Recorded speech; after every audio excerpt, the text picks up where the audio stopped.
আসসালামু আলাইকুম ভিউয়ার্স, আশা করি ভালো আছেন। Thank you so much to back my channel. আমি আজকে শুরু করছি মাইক্রোসফট অফিস ওয়ার্ডের থার্ড ক্লাস নিয়ে।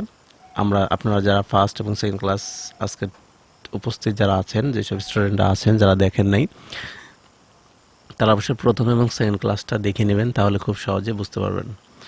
আর আমি আশা করছি যে আপনি যদি প্র্যাকটিস করেন, একটু ভিডিও দেখার পরে যদি ভালো মতো প্র্যাকটিস করেন, তাহলে অন্যান্য কোচিংয়ের চাইতে আমার মনে হয় না আপনি কম পারবেন, ভালোই পারবেন। ঠিক আছে, আমি শুরু করছি মাইক্রোসফট অফিস ওয়ার্ডের প্যারাগ্রাফ অপশন নিয়ে।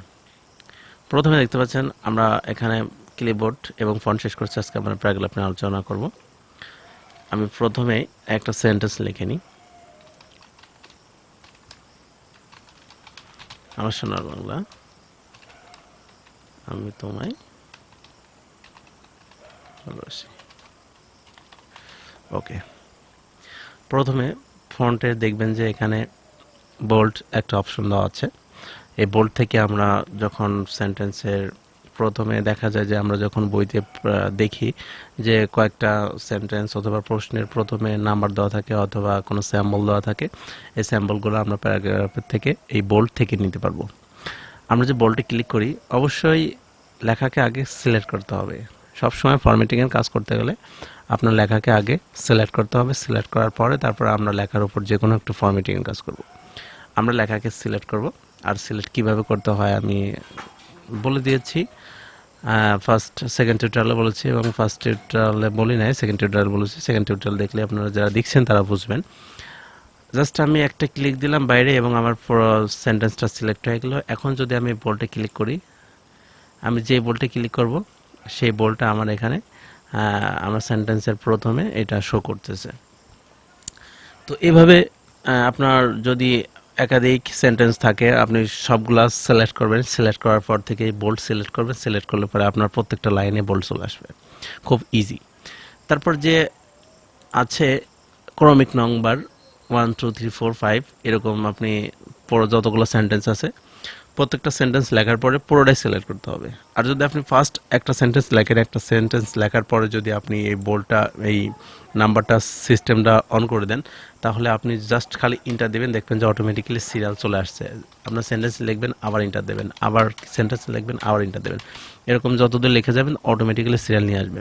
তবে আমি আরেকটা ব্যাপার, যখন আপনার এই লেখাগুলো শেষ হয়ে যাবে, যখন আপনার এই যে সিরিয়াল আছে, এই সিরিয়াল যখন শেষ হয়ে যাবে, তখন আপনি কী করবেন? যখন আপনি ইন্টার দিয়েছেন কিন্তু নাম্বার চলে আসছে, এখন তার আপনি আপনার নাম্বার লাগবে না, সেক্ষেত্রে আপনি কী করবেন? সেক্ষেত্রে কিবোর্ড থেকে আমরা যে ব্যাক স্পেস প্রেস করি এবং ব্যাক স্পেস দিয়ে আমরা প্রথমে ব্যাক স্পেস দিয়ে মুছে দিই, তাহলে আবার ওইটা থাকবে না।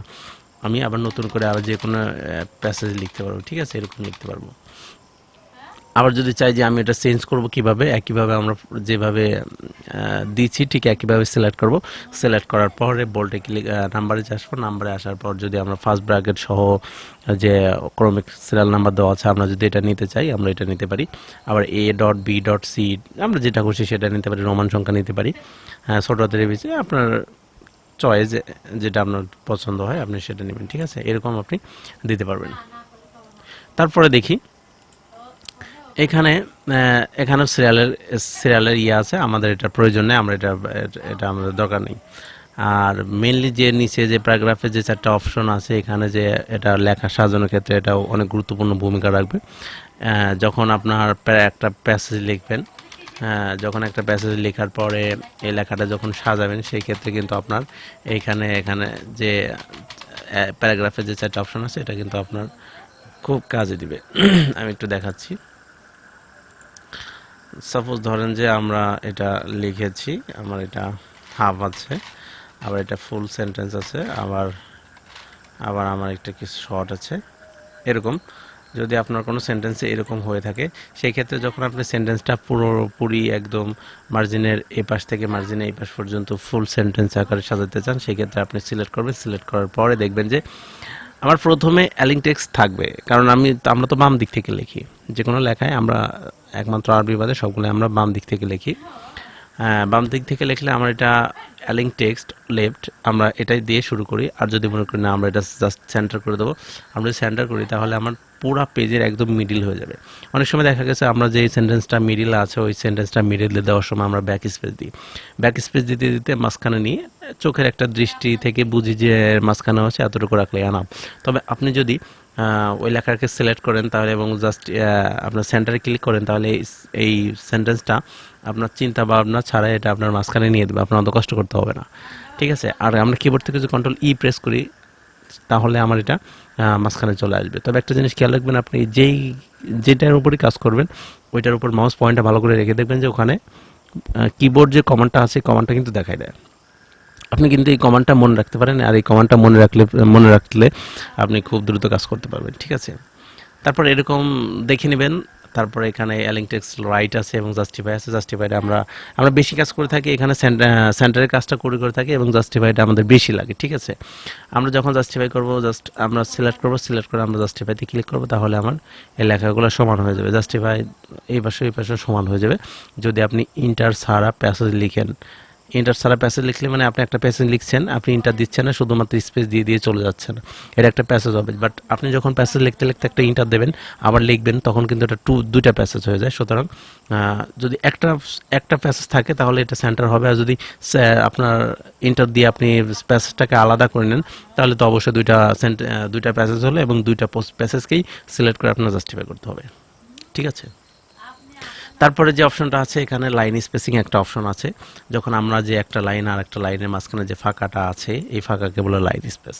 আমরা এই লাইন স্পেস কমাতে চাইলে আমরা পুরো লেখাটা আগে সিলেক্ট করতে হবে। সিলেক্ট করার পরে তারপরে আমরা এই লাইন স্পেসে যাওয়ার পরে আমরা এখানে 1.15 সর্বপ্রথম দেওয়া থাকে, আমরা এটা চেঞ্জ করে নিতে পারি, 1.0 করে দিতে পারি। 1.0 করে দিতে পারলে 0 করে দিলে আমার লাইন স্পেসটা অনেকটা কমে যাবে। ঠিক আছে, এরকমভাবে আমরা লাইন স্পেস এখান থেকে কমাবো। তারপরে আমার এখানে উপর যে অপশনটা আছে এখানে ডিক্রিজ ইনডেন্ট, আমরা এটা ট্যাপের মতো ব্যবহার হয়।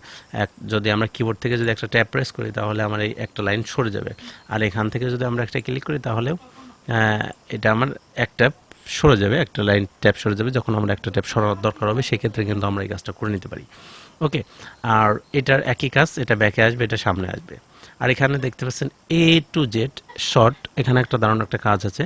যখন আপনি একটা সেন্টেন্স লিখেছেন, আমরা প্রথমে যে সেন্টেন্সটা লিখেছি আমার সোনার বাংলায়, অথবা তারপরে আমি আরও 4টা লিখছি, আমি এটা সিলেক্ট করব।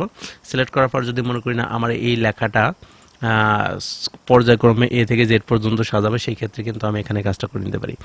অনেক সময় দেখা গেছে যে আপনি কোনো লিস্ট করছেন, লিস্টে A থেকে Z পর্যন্ত আপনি সাজাতে যাচ্ছেন সিরিয়াল পর্যায়ক্রমে, সেই ক্ষেত্রে জাস্ট আপনি সেই পুরো লেখাকে সিলেক্ট করবেন। সিলেক্ট করার পরে এখানে শর্টে আসবেন।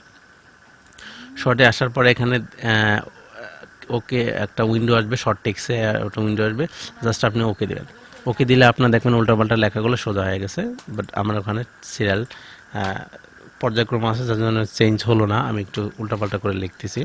আমি সাপোজ প্রথমে লিখলাম A, তারপরে লিখলাম C, তারপরে লিখলাম B, তারপরে লিখলাম A B C, তারপরে লিখলাম আমি E, তারপরে লিখলাম D। এখানে A B C D E এখানে সবগুলো আছে কিন্তু এলোমেলো আছে। আমি চাচ্ছি যে এগুলো এখন সোজা করে সাজাবো। সেই ক্ষেত্রে আমরা কি করব, আমরা লেখাগুলোকে এরকম সিলেক্ট করব। সিলেক্ট করার পরে আমরা এই শর্টে ক্লিক করব। শর্টে ক্লিক করার পরে একটা উইন্ডো আসবে, উইন্ডো আসার পরে আমরা জাস্ট ওকে দেবো।